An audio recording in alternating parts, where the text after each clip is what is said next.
Hey, folks, welcome to Free Press Sports with Carlos and Shawn. This is I don't want to say unusual, Carlos, but you're at the Superdome in New Orleans. I'm at Metro Airport by Carousel 1. I don't know if that rings a bell to you or not. Probably not, because you probably don't check. But I do check my bags. I do. Yeah, I do the same. We have a little window here before it gets too noisy. If you can hear any Christmas music in the background, I apologize for that, although just enjoy it. How about that? I just got back, Carlos, from Indianapolis, where I was watching at the Big Ten title game between Michigan and I don't even remember who they played, Iowa. But I did make time to watch the Lions game today. And just give me your quick initial thoughts. 33-28, held on at the end. I want to mention a metaphor or analogy you used in your three questions, but I want to hear your quick takes first. Yeah, it felt. It was an extraordinary start. 21-0. They scored on a takeaway, an interception by Brian Branch. Everything was going their way. And even Dan Campbell mentioned afterward, like, yeah, you're just not going to start off that way all the time. So they slowed down. The Saints made adjustments, and they kind of held on at the end. But it's. I think this should have been maybe a little bit more of a clear-cut victory, but they got a little bit lucky, but they also did some right things, and they got some takeaways for a change on defense. And Dave Burkett and I were kind of arguing about this, and he thought I was like, they got lucky, and like they got a little lucky, but the Saints got a little bit lucky too. So it worked out. It's hard to win on the road. I would have expected a more decisive victory from the Lions, but the defense is just gonna let other teams crawl in and sneak in. It's just the defense is an issue, but it did enough today. I mean, I think it's a worthy victory to get to 9-3. Yeah, you don't apologize for victories in the NFL, right? I mean, it's hard to win, period. It just is. It's hard to blow teams out. And, Mr. Burkett, look, the Saints scored on a Branch tipped a pass that fell right into the arms of, was that Olave? I can't remember. It was down the road, right? So, if he hadn't tipped it, that was a pick by, I can't remember who was waiting there, but they were right in the position to get the interception. So, I think it was Derek Barnes who tipped it, but yeah. It was a great tip, actually. But in any case, it was a bad break. It was a bad break, and they were both sides. So Mr. Burkett needs to slow the roll a little bit, doesn't he? With that kind of thing. I mean, look, it's not like they were winless. The Saints, they were 5-6, and they'd had some quarterback stuff. They have a decent defense, really good to the first part of the year. But so there's stuff there. There's material there. You get a team to get on a roll. I mean, if Derek Carr doesn't go out, I don't know that the Lions hold on, to be honest. Jameis Winston had several open receivers in the end there, right? Well, I almost thought for a second, but I almost thought for a minute that Taysom Hill was more dangerous. That it was almost a bad thing that Carr started playing better, but he was getting booed. I mean, he's been struggling to begin, coming into this game. He was getting booed every time he went out on the field by the Saints fans. So Taysom Hill seemed like a lot more. He's not as good of a passer, but he's more of a threat. And as you all know, Lions don't do well with dual threat quarterbacks, guys who can run or mobile. So I kind of thought they should have, if it were me, I would have put Taysom Hill in more. But, they want to go with Carr. They're paying him. He's the guy. But, yeah, at the end, it did kind of feel like they got a little Bruce Irvin really, hit him hard. And he was in concussion protocol, I think. I left the game in the fourth quarter. So, that may have been part of it, part of the reason that they were able to hold off the Saints at the end. But that was a little bit of bad luck, too, getting back to Mr. Burkett, who normally I'd trust to watch a football game. But, he fell on a quarterback the wrong way, right? There were a couple of offensive plays the Saints had where it was just sort of bad luck. I thought the defense was fine. You're right. It's not a great offense. But, all right, let's get to what you wrote. And I wish I could remember exactly how you phrased. There are a couple of things. One, how you phrased if the offense – you didn't use the word hiccup. You essentially said if the offense slows up even a little bit, struggles even a little bit, however you worded it, the defense is going to let the team back in. And that's true factually. But I feel like maybe you're protecting Ben Johnson a little bit there because I didn't love some of the stuff he was doing early on. This team's built on the offense. and they struggled a little bit today. And they struggled in fairness. And you and I have been arguing about this for a year and a half. Everything's changed when Frank Ragnow went down. It just did. The same thing happened when they lost Jonah Jackson a couple of weeks ago. They were running the ball fine. Ragnow goes down, and that sort of stops. Now, you could argue, and you might, Carlos, that if they have to have every one of those pieces that make up arguably one of the best one or two lines in the league, and then it falls apart if they don't have one, maybe that's a problem. Maybe, to your point, right? Yeah. But when they have it, then Ben Johnson looks like a genius, as a lot of coordinators would with that kind of line. Yeah. Yeah, I think that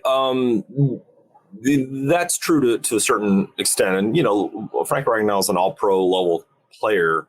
Graham Glasgow is a very good player, but not at that level. And you have Colby Sorsdahl coming in at right guard, a rookie. So you're missing something for sure. But I think fans were frustrated with all the runs. And I think Campbell said afterward, they wanted to control the game with a run. So they didn't want to let that, dictate what their game plan was. And you know how it is with coaching is like, we believe in you and we're going to put this on you. And next man up, Frank's down, but we still believe in this. We still believe in the run game. We're not going to get away from it all together. And it wasn't quite as efficient as maybe it had been, but it still worked. I think, Montgomery and Gibbs, they did enough. And as you saw at the end, the double, reverse with JMO. There's ways to be creative with the run game and help it out. Amon-Ra St. Brown, I think they paid a lot of attention to him. So they went to Sam Laporta a lot and he had a great game. But the offensive line, you're right, Shawn. You lose a big piece like Ragnow where you lose Penei Sewell, and that's going to change the effectiveness of some of the run game. So, but, they as I was telling Dave after the game, they scored 33 points, and the defense was definitely a big part of two of those scores with takeaways and short fields. A huge part. But still 14 of those points. Yeah, 33 points. 33 but it's not really 33, is it? They were really short fields. You still got to get into the end zone. It's not like it's just a gimme, You do, but if you do the math there, it's 23 minus 4, so you're talking about 19 points, right? Potentially. Give the defense credit, and I did. I said that that's something they've been struggling with was takeaways. They came in toward the bottom of the league in takeaways, and they got a couple of them, and that shows you. That may have been the difference in the margin today was the defense came up with takeaways to help the offense. So even though they're not necessarily shutting down the other team's offense, if they get some takeaways, that contributes in a different way. So that is maybe the recipe, right? Is they're not going to suddenly get better at pass rushing. They're suddenly not going to get better in the secondary altogether. But if they can have some opportune plays, one or two a game, that can be enough, I think.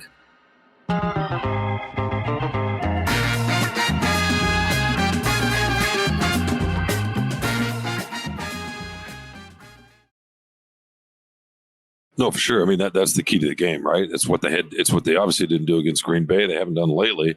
We're able to get by losing the turnover margin in Chicago, but no, it was huge, and that's kind of where their defense is. If they even if they're just neutral, right? If it's just zero margin, but they don't, they end up right at the end of the game. Then they're probably good enough to win most games. Right. And play with anybody. If it's a positive margin, then we saw what happens today. For the most part. It's really why they won the game. Yeah. I think other than the Eagles and the 49ers, I think that's probably true. I just don't know. I think the Lions would have to be close to flawless to beat the Eagles or the 49ers. And get some turnovers, right?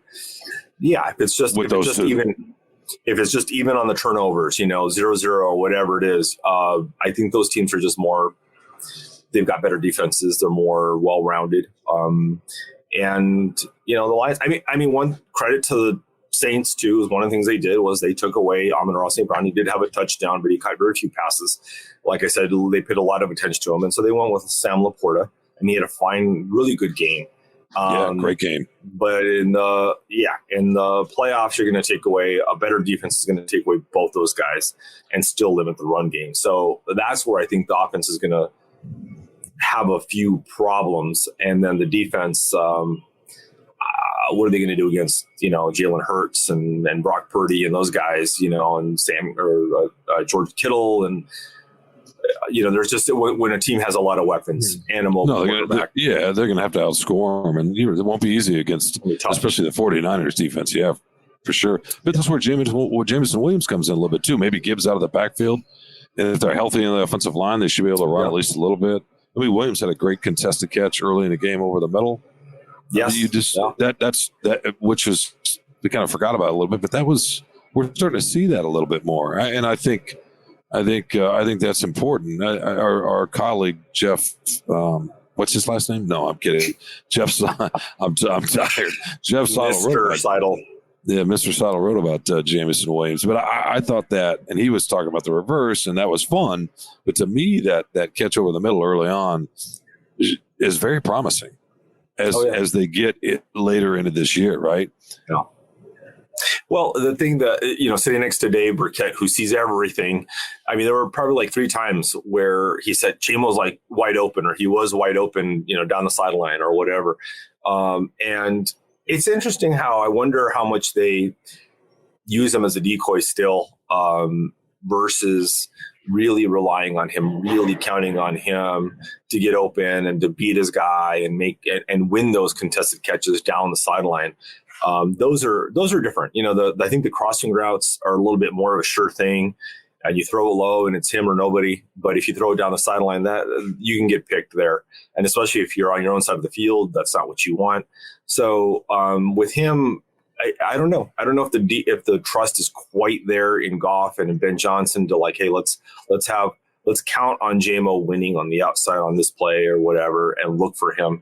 I don't think they're doing that yet. I don't know if they'll do it this season.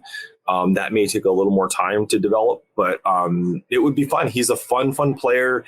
Your favorite thing in the world, Shawn, is a blocking wide receiver, and he plays a physical brand of football, a fun brand of football. He's kept his nose clean. He's done what they've asked of him. So I hope they do mix him in more. It might be a little tough to ask this year, but I think they're going to do it at some point. And a blocking tight end too, right? And a blocking. Well, that's part of the job. I mean, I know, but Laporta had the key block on the Williams reverse. But in any case, look, all right, we're gonna get into the Lions when we rejoin later in the week. We're gonna get into who knows. We can do what we did last week and talk about all the teams. But I think we need to spend a little bit more time with this team. They made the plays they had to today. It's a sign of a good team. It was a good win in a lot of ways. I know it's skewed because they got out to the 21-0 lead, but I thought it was a good win, and they were clutch late, and that's all you can ask for. So safe travels back, right, Carlos? When are you coming back? You can stay down there for a few extra days. Oh, next week sometime. No. I'll be back Monday night. But before we go, one quick thing. Congratulations to Jim Leland for being elected to the Hall of Fame.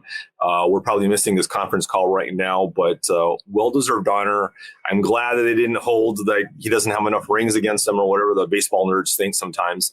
But he was elected and quite deserving of the honor. And I think everybody in Detroit's going to be pretty happy for that.